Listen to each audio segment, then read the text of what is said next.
Salut amis parieurs, c'est Josian. Aujourd'hui nouvelle vidéo et dans cette vidéo je vais te donner les avantages ainsi que les inconvénients sur le fait de parier sur les grosses cotes. Donc si tu n'es toujours pas abonné à la chaîne YouTube, abonne-toi, ça va te permettre tout simplement de recevoir toutes mes prochaines vidéos. Surtout si tu enclenches la cloche qui est juste ici, ce qui va te permettre de recevoir une notification lorsque j'envoie une nouvelle vidéo. Et ce que je voulais te dire aussi, c'est que si tu veux recevoir mes pronostics gratuits dans ta boîte mail, tu as un lien pour t'inscrire qui se trouve en dessous dans la description. Et également, si tu souhaites découvrir ma stratégie en live betting, tu as un lien qui se trouve dans la description. Je t'ai créé 3 vidéos privées.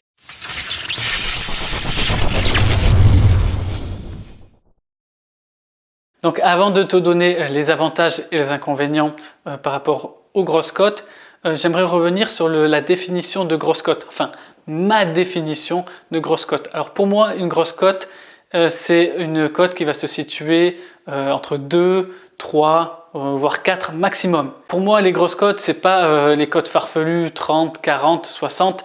Voilà, ça c'est farfelu, donc c'est pas pour moi.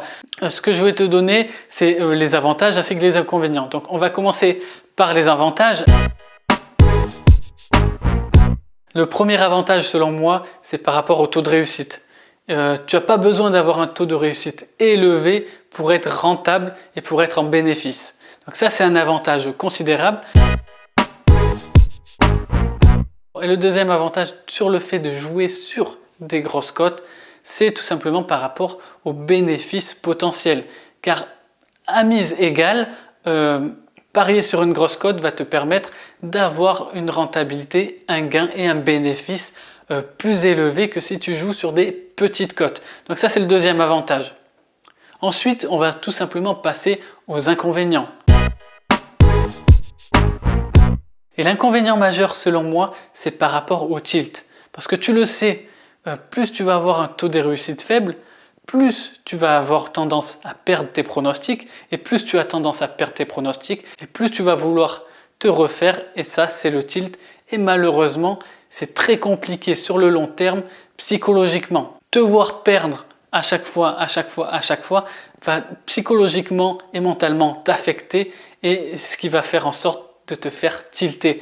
Donc ça, c'est un inconvénient majeur. Donc pour résumer la vidéo, j'ai repéré 2 avantages et un inconvénient majeur qui pour moi, l'inconvénient majeur va battre les 2 avantages et qui va prendre tout simplement le dessus.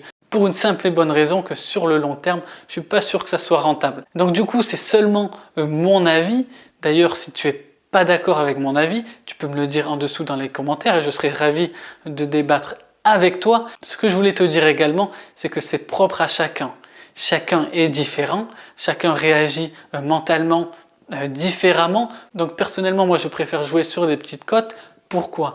Car jouer sur des petites cotes, ça va te faire gagner peut-être moins, mais beaucoup plus. Donc moi je préfère gagner plus souvent, petit. Au final, ça fait gros. Tu es d'accord avec moi? Plutôt que de perdre souvent et de gagner une fois de temps en temps. Mais ça, c'est propre à chacun. Certains seront plus à l'aise sur les petites cotes, certains seront plus à l'aise sur les grosses cotes. Voilà, je ne juge pas. Simplement, je donne mon avis par rapport aux grosses cotes. Donc voilà, si tu as aimé la vidéo, évidemment, tu peux mettre un like. Ça fait toujours plaisir, donc n'hésite pas également à partager la vidéo. Bon, dis-moi en commentaire si tu es d'accord avec moi. Si tu n'es pas d'accord, je serai ravi de débattre en dessous dans les commentaires avec toi. Sinon, moi je file analyser quelques paris. Je te dis à très bientôt pour une nouvelle vidéo. Et surtout, n'oublie pas, parions ensemble, gagnons ensemble. Ciao.